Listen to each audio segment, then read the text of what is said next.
Well, now we've got the gate posts in, the time has come to hang the gate. And, it's a nice day for it.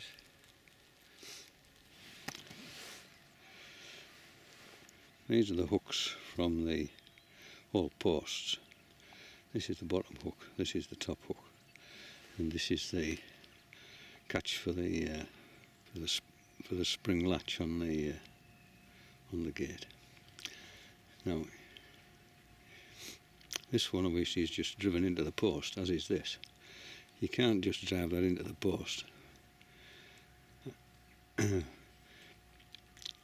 it'll split the post. So you need to drill a hole slightly smaller than this tine here. Ditto with these. You need to drill a hole in the post before you drive them in. I mean, they want to be a really tight fit, obviously, but if you just try and belt them into the post without drilling that hole, then you'll quite simply split the post. This one is the top hook, and it's this that takes the weight of the gate. The gate rests on here, and you have to drive a hole right through the post to put that nut on the other end. So you need long drill bits for this.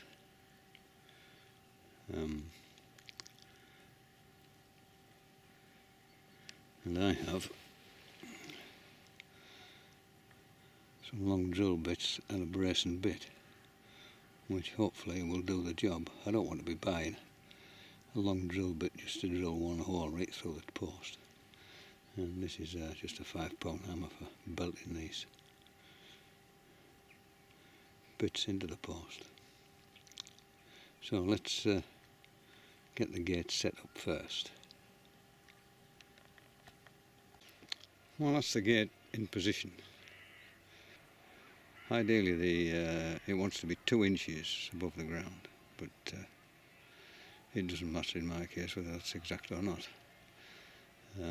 But it's now level, which it should be. If the hanging gate post is perpendicular in all directions, then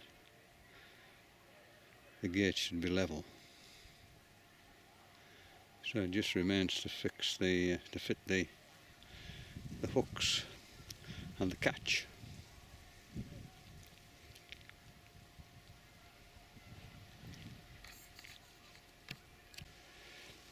Now, ideally the hooks should be right in the centre of this post, in the middle, about here. But because the slam post, the one on the other side, is slightly out of position, in order to get the catch to operate, I've just had to move it slightly to that side. So instead of being there, it'll be there. I mean, it won't matter, it's only a 6-foot gate. If it had been a great big 5-bar 9-foot gate, that would have been slightly awkward. Anyway, we put the bottom hook in first. We have to drill a hole to do that, so I just need to mark the position for that and then drill the hole slightly smaller than the tine on the hook. Well, I think that one's about right. It might just be a bit small.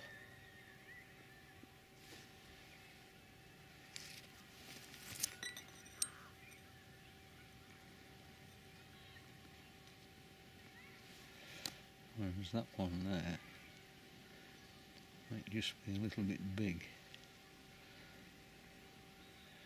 We'll start with a small one and see how we get on. But I definitely don't want to split this post.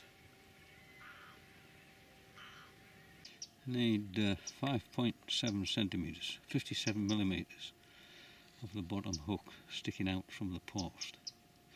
So I've put a little mark in there, so I need to drive it up to that mark. Hole needs to be about 9 centimetres deep.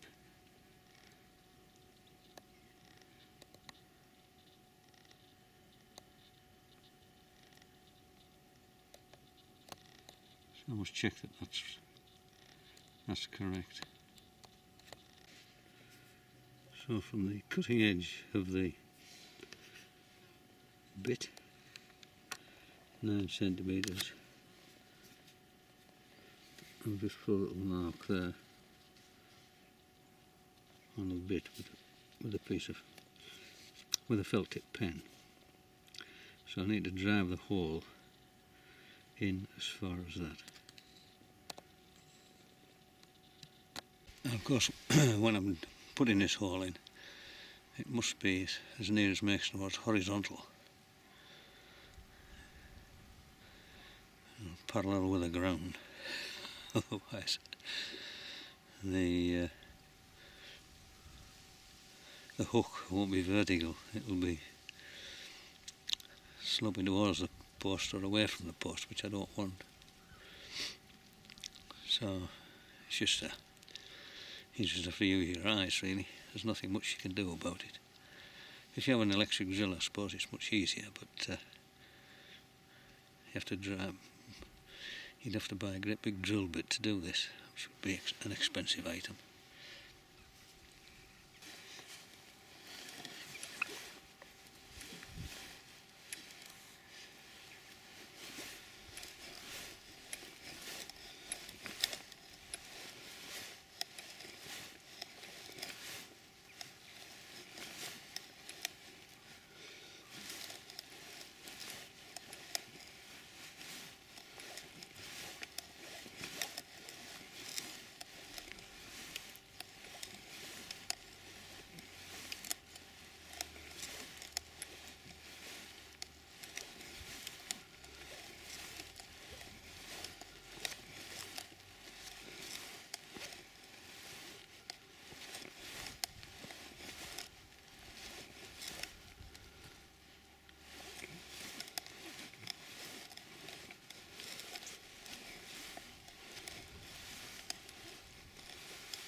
So that's the hole drilled.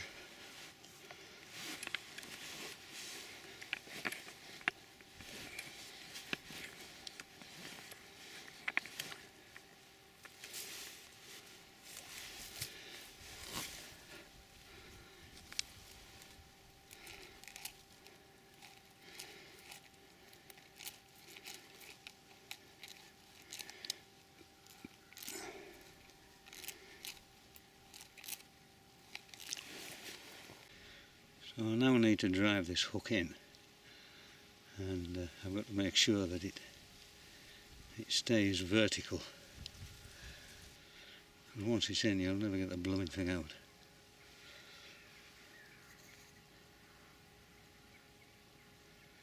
So you just have to take your time with it.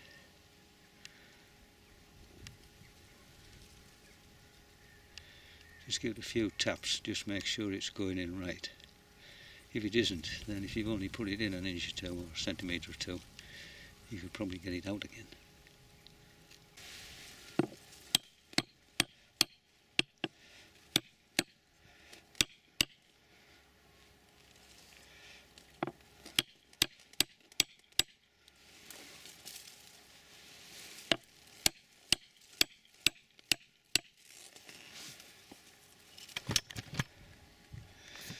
Well, it's driven in almost up to the mark, but not quite.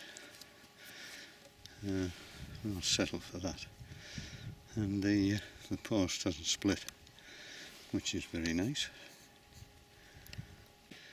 The top hinge has a plate on, which when you tighten it up is hard up against the post.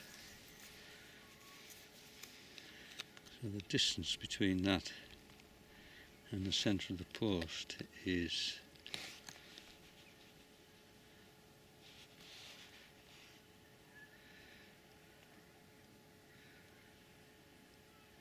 6 centimetres. So it's just as well I didn't belt that bottom hook in. More than that. So if I just check the bottom hook, see there that it's 6 centimetres from the, there's a little bit of to take away from because of the end of the ruler, It's 6 centimetres from the centre of the hook to the post, so the top and bottom hooks will be 6 centimetres, not 57 millimetres, not 5.7 centimetres, which I stated earlier. So 6 centimetres will do. Because the top hook takes the weight of the gate, not the bottom hook, which you might expect, the distance between the hooks has got to be marginally greater than the distance between the hinges. So I'll just measure that distance now and see what it is.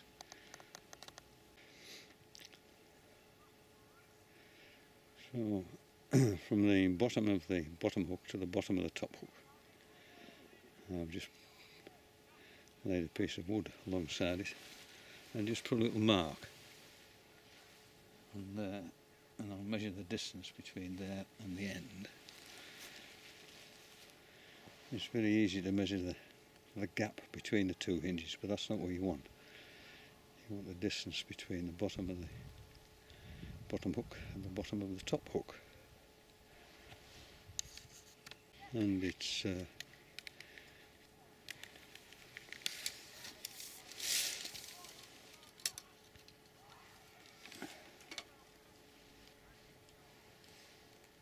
82 centimetres. So the top hook must be at least 82 centimetres above the bottom hook, with a little bit extra, so the bottom hook isn't taking the weight of the gate.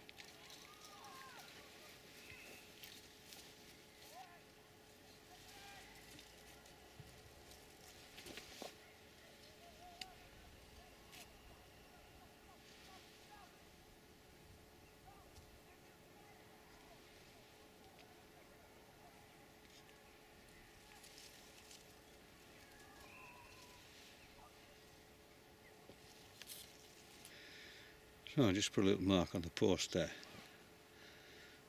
measured from the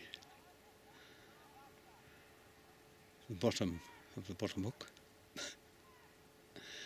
82 centimetres. I'll just use that piece of wood with a mark on, which is much easier than using a tape.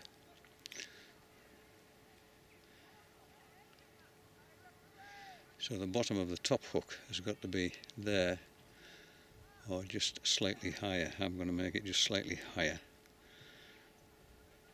so that the gate weight is taken by the top hook. And now just need to measure how far in I have to drill this hole right through the post to take the top hook.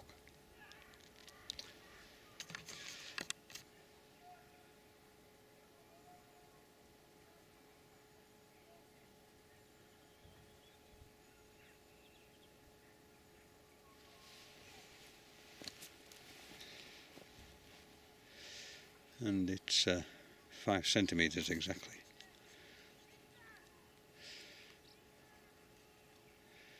So I'll just measure 5 centimetres in, and that's where the centre of the hole will be. I'll check it all first before I drill the hole, because once the hole is drilled, that's it. So it pays to measure more than once, so you've got it spot on.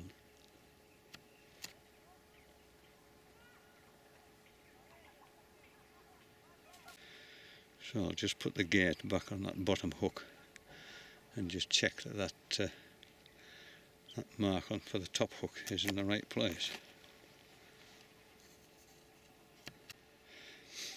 Well, it looks about right in terms of height and distance from the edge of the post, so I'll drill this hole right through and put this bolt in with the top hook attached. Like all of these things, you just have to take your time, don't rush it. Otherwise you'll end up with a hole going in the wrong direction.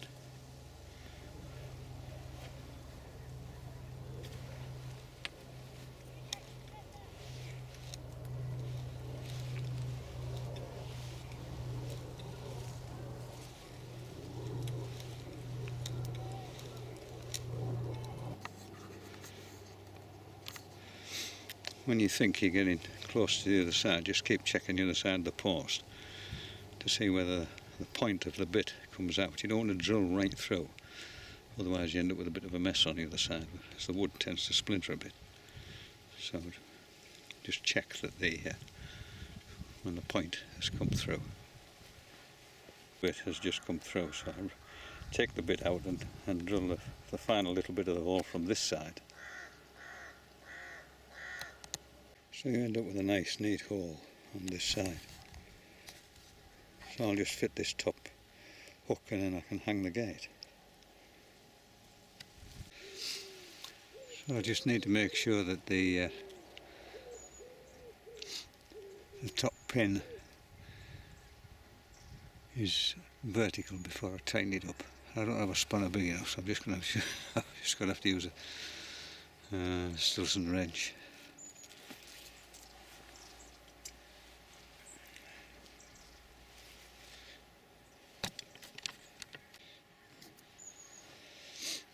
As you tighten it up, it tends to twist, so just keep checking to make sure that it is vertical as you continue to tighten it up. Stilson wrench there, and which has this dual roll. I can twist this to make it to get it vertical again, and then go back to tightening it up. Well, the gate is hung, and I just have to fit the catch.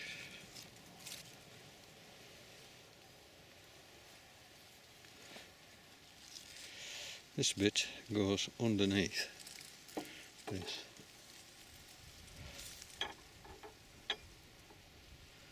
There.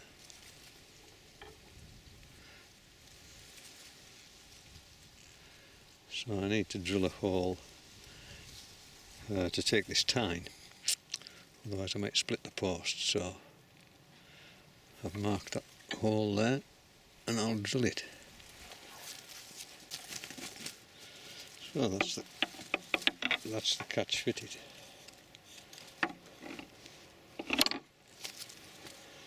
So yeah, very pleasing.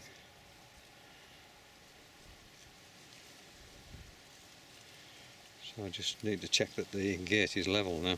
Not that it makes any difference, I can't do anything about it. But it'd be nice to know if it was.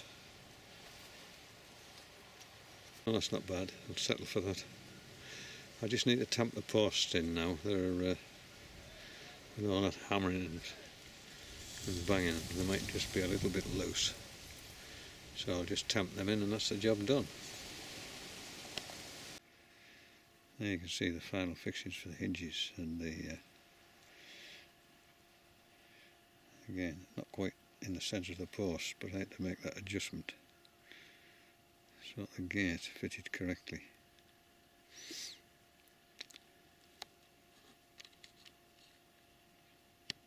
So there you can see the final fixings for the spring latch.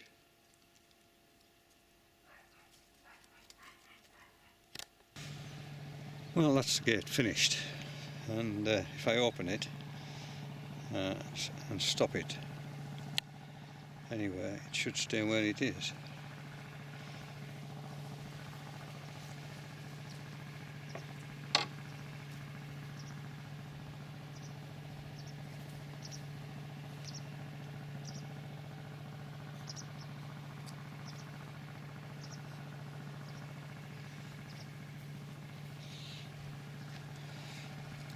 So, that's very pleasing.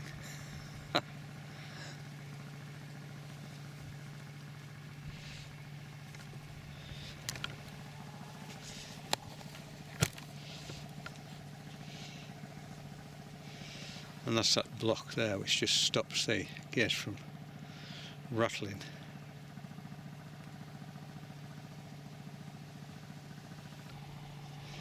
And that's it just from the other side.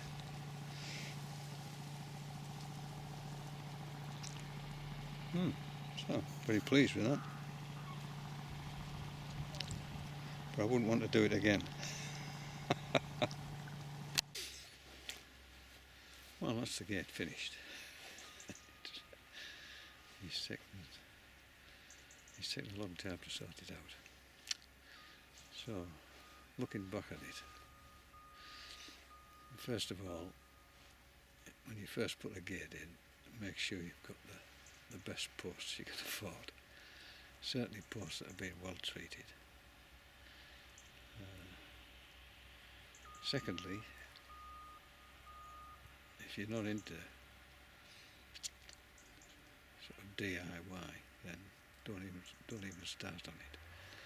Get somebody else to do it for you, and dig deep into your pockets. Save you an awful lot of aggravation.